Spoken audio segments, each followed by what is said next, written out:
जी अस्सलाम वालेकुम स्टूडेंट्स, क्या हाल चाल है बच्चों? ठीक ठाक हैं जी। लास्ट टाइम हम लोगों ने चैप्टर नंबर 11 को वाइंड अप किया था। उसकी मैंने कुछ कन्वर्जेंस लिखाई थी आपको, और उन्हीं कन्वर्जेंस के साथ आपको नेक्स्ट टॉपिक हमने फिनॉल फॉर्मेल्डिहाइड रेज़न बनाना सिखाई थी। ठीक है, आप लोगों ने बच्चों इस चैप्टर में सिर्फ फिनॉल की कन्वर्जेंस मैंने लिखवाई थी, लेकिन अल्कोहल की भी आप लोगों ने बड़े अच्छे तरीके से करनी है। अल्कोहल के जो 3 टॉपिक्स हैं बहुत ज्यादा इंपॉर्टेंट है। नंबर 1 जो टॉपिक है प्रेपरेशन, जिसमें मेथनॉल एथेनॉल की आ जाती है। ठीक है, उसके बाद जो सेकंड मेथड था रिएक्शंस ऑफ अल्कोहल, फिर उसके बाद लुकस टेस्ट। ये 3 टॉपिक समझ लें, अल्कोहल के पोर्शन में बहुत ज्यादा इंपॉर्टेंट है। और शॉर्ट बेसिस पे Lucas test distinguish between primary, secondary and tertiary आ सकता है, और डिहाइड्रेशन ऑफ अल्कोहल। ठीक है, यूजेस तो आप सबको पहले ही आते होंगे सारे, समझ आ गई बात कि नहीं?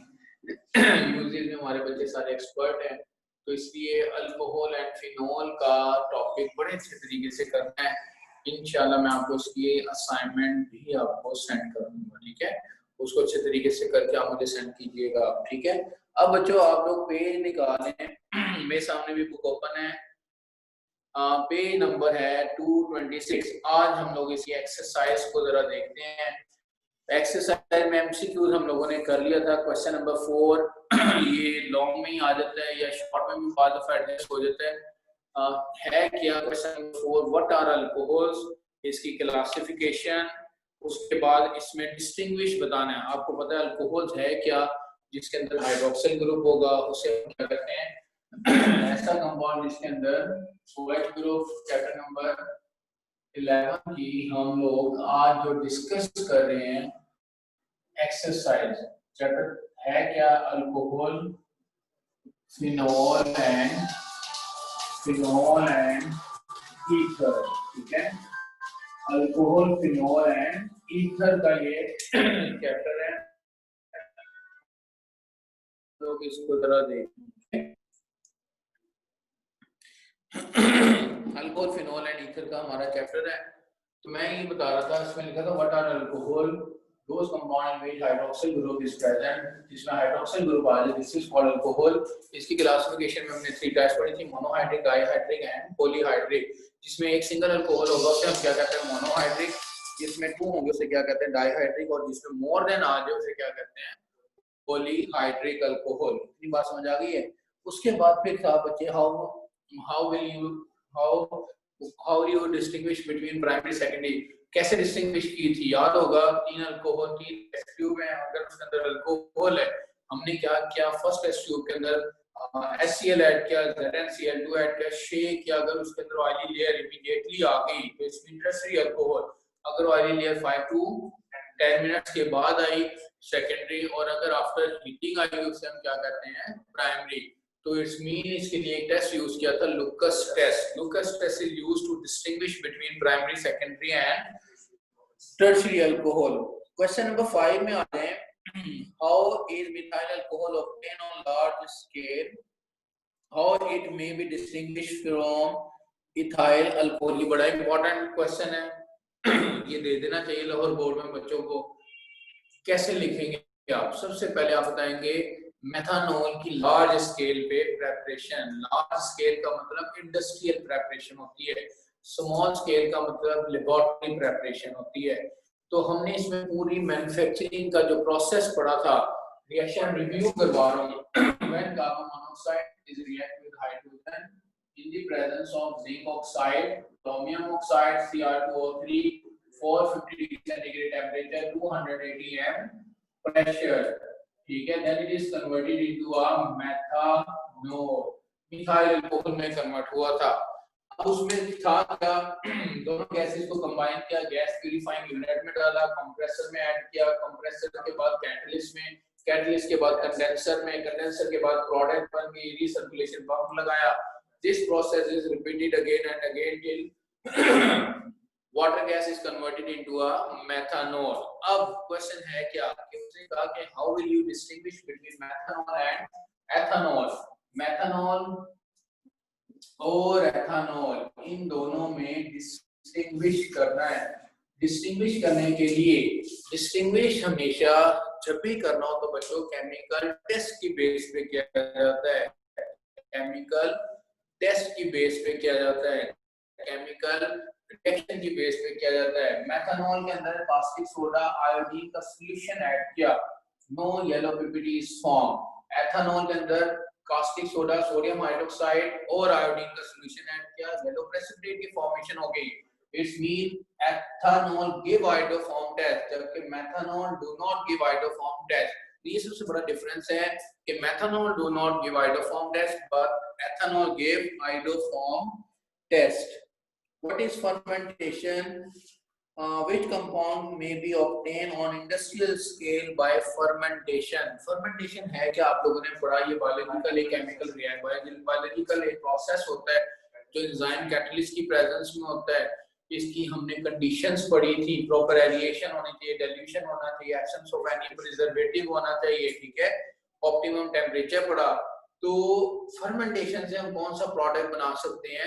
एथेनॉल बनाया था, याद होगा कैसे बनाया था कि जब आपने मोलेसिस की फर्मेंटेशन की, ग्लूकोज में कन्वर्ट, फिर ग्लूकोज की अगेन फर्मेंटेशन की तो एथेनॉल और कार्बन डाइऑक्साइड में कन्वर्ट हो गया था। स्टार्च की फर्मेंटेशन की थी तो माल्टोस में कन्वर्ट हुआ, उसकी अगेन फर्मेंटेशन की तो ग्लूकोज के 2 मॉलिक्यूल बने, फिर उसके आगे फर्दर फर्मेंटेशन की तो एथेनॉल एंड कार्बन डाइऑक्साइड बना। तो ड्यूरिंग फर्मेंटेशन प्रोसेस से जो अल्कोहल हम लोग ऑब्टेन करते हैं कितने परसेंट होती है? 12 to 14% होती है। इससे ज्यादा उसको हम प्योर नहीं कर सकते फ्रॉम डिस्टिलेशन, ये फर्मेंटेशन प्रोसेस। फिर फर्मेंटेशन से तो आपने हासिल कर ली, अब उसके आगे हमने डिस्टिलेशन पे लगा दिया, उसकी डिस्टिलेशन करते जा रहे अगेन एंड अगेन करते जा रहे। जब उसकी परसेंटेज ऑफ प्योरिटी 95% हो जाए उस अल्कोहल को हम क्या कहते हैं? Rectified spirit. फिर उसके अंदर डीमॉइस्चराइजिंग एजेंट डाल देते हैं जिसमें कैल्शियम ऑक्साइड या पायरिडीन थी, तो उसमें से भी वो मॉइस्चर को एब्जॉर्ब कर लेता है और अल्कोहल की परसेंटेज ऑफ प्योरिटी 99.9% कर दी। उस अल्कोहल को क्या कहेंगे? Absolute alcohol. अब अल्कोहल बना लिया आपने, किसी ने 10% उसके अंदर मेथनॉल डाल दी तो क्या हो जाएगी? टॉक्सिक हो जाएगी। और उस अल्कोहल को क्या कहेंगे? Methylated spirit. और इस टॉपिक को डीनेचरिंग ऑफ अल्कोहल रिव्यू हो रहा है कि नहीं? रिवाइज करवा रहा हूं, सारा हो रहा है। उसके बाद नेक्स्ट आ जाए question number 7, explain the following term. ये डेफिनेशन आप लोग लिख लेंगे, absolute alcohol, methylated spirit, rectified spirit and denaturing of alcohol. ये सारा जो मैंने अभी एक्सप्लेन किया बच्चों, सारा कुछ इसमें हो गया, ठीक है। क्वेश्चन नंबर 8 पे आ जाए, how does ethyl alcohol react with the following. Ethyl alcohol को इन तमाम के साथ रिएक्शन करवाना है। इथाइल अल्कोहल कर सकते हैं ना, ये कर लेंगे? क्या हुआ, स्मार्ट सिलेबस में नहीं है? कॉलेज वाले सारा करा देना, तुम्हें जरूरत ही कहाँ है। इथाइल अल्कोहल को जब आप कंसंट्रेटेड, पता है क्यों ये मैं करवा रहा हूँ? क्योंकि ये स्मार्ट सिलेबस में जो भी है, स्मार्ट सिलेबस में ये टॉपिक हमने पढ़ा है। हम याद होगा मैंने डिहाइड्रेशन ऑफ अल्कोहल पढ़ाया था आपको, ठीक है।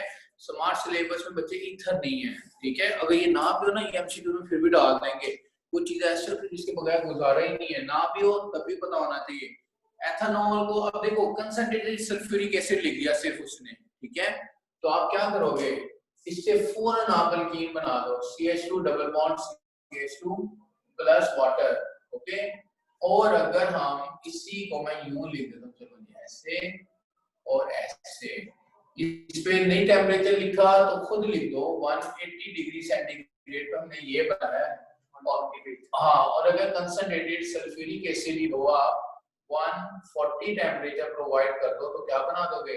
C2H5 O C2H5, उसके 2 मॉलिक्यूल और ना लिखो बेशक, प्लस क्या बन जाएगा? साथ वाटर बन जाएगा H2O।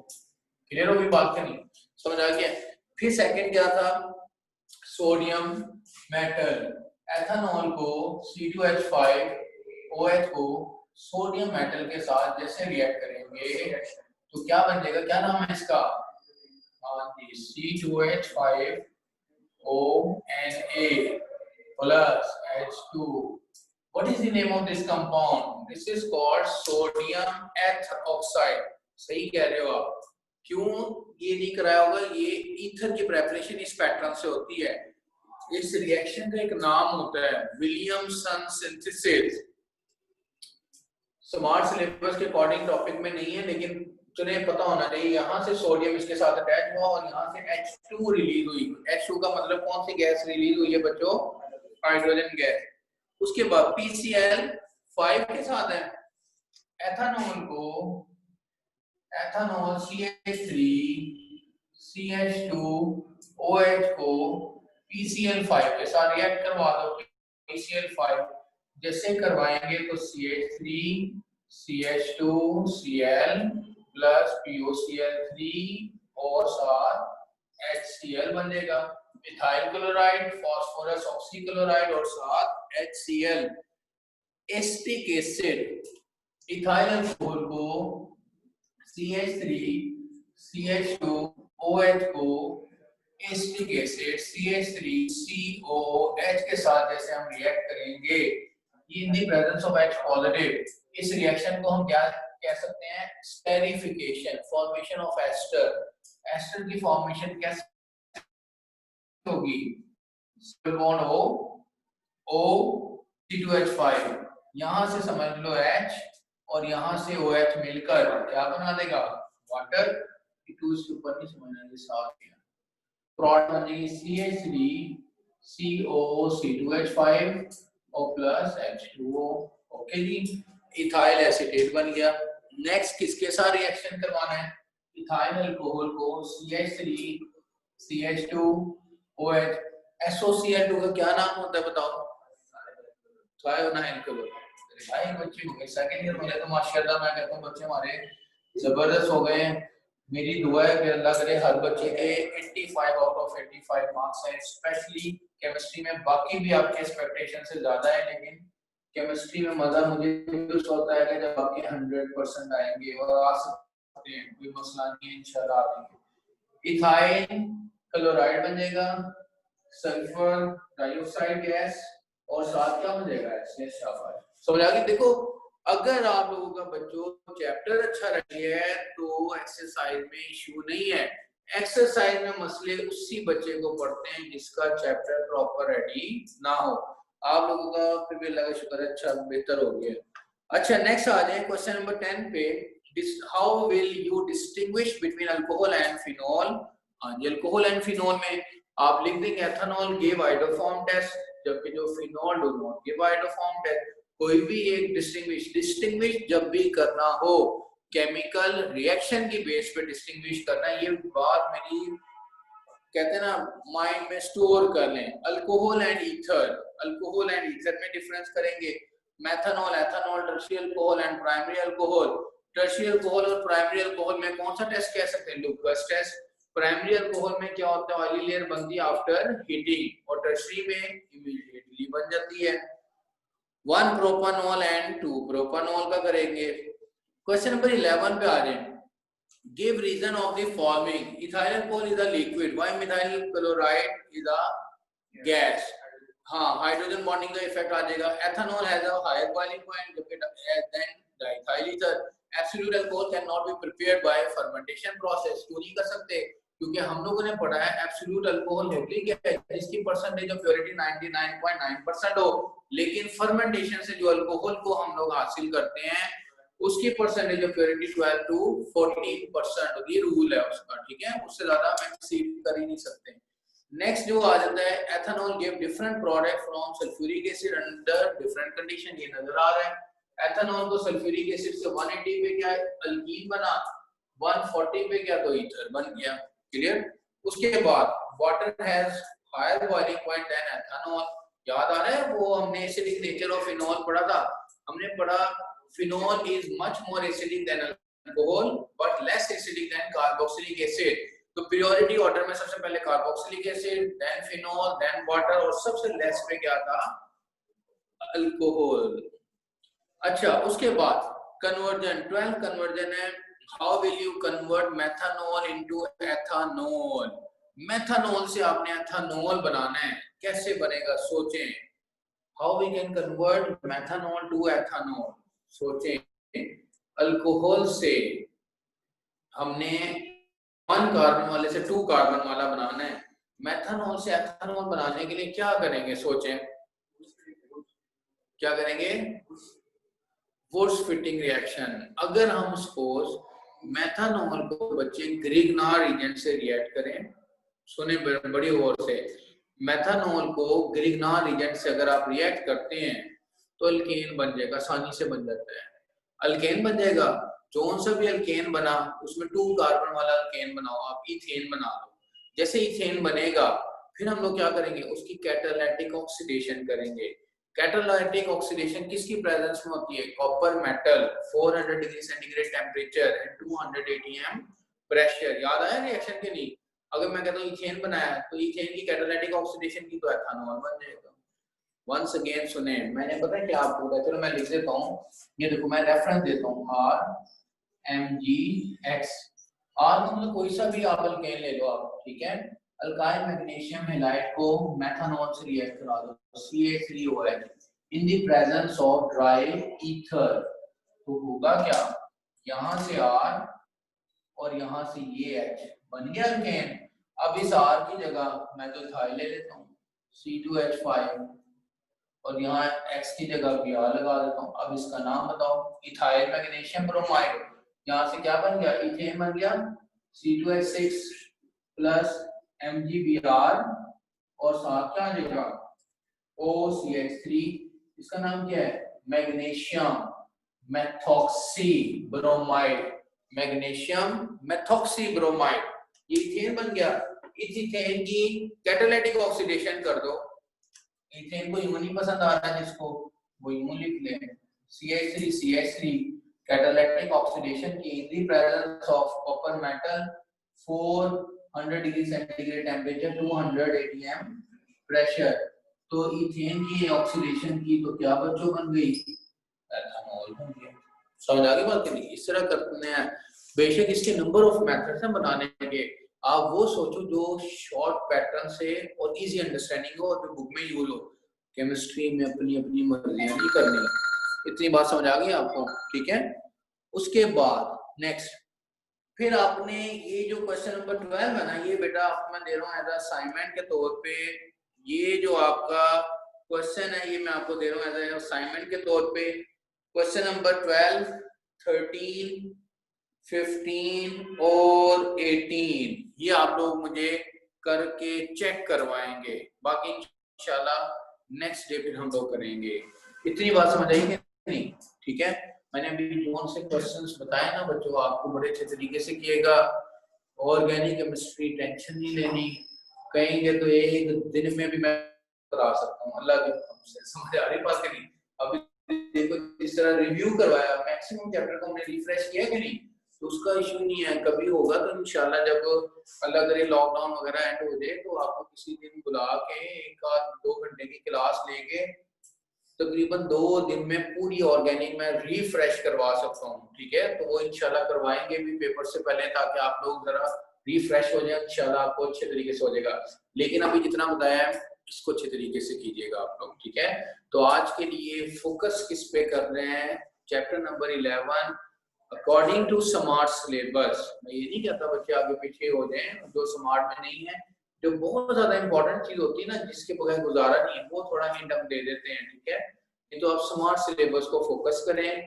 ठीक है, और नॉलेज के लिए जो 1-2 चीजें कुछ एक्स्ट्रा भी बता दी जाती है उसको भी कर लें, उसको भी माइंड में स्टोर कर लें। वो ना ये सोचेंगे ये तो है ही नहीं था तो हमने उसको टच भी नहीं करना। ठीक है, ऐसा नहीं, नॉलेज के लिए लाजमी। अब देखो ग्रिग्नार रीजन का चैप्टर टॉपिक पूरा स्किप करवा दिया, लेकिन यहाँ पे यूज हो गया हमारा। ठीक है, इस तरह स्मार्ट सिलेबस के अकॉर्डिंग एक्सरसाइज को करना है। जो प्रॉब्लम होगी वो इंशाल्लाह नेक्स्ट डे फिर हम लोग डिस्कस करेंगे। ठीक है बच्चों, ओके जी, अल्लाह हाफिज, टेक केयर, इतना करके आइएगा।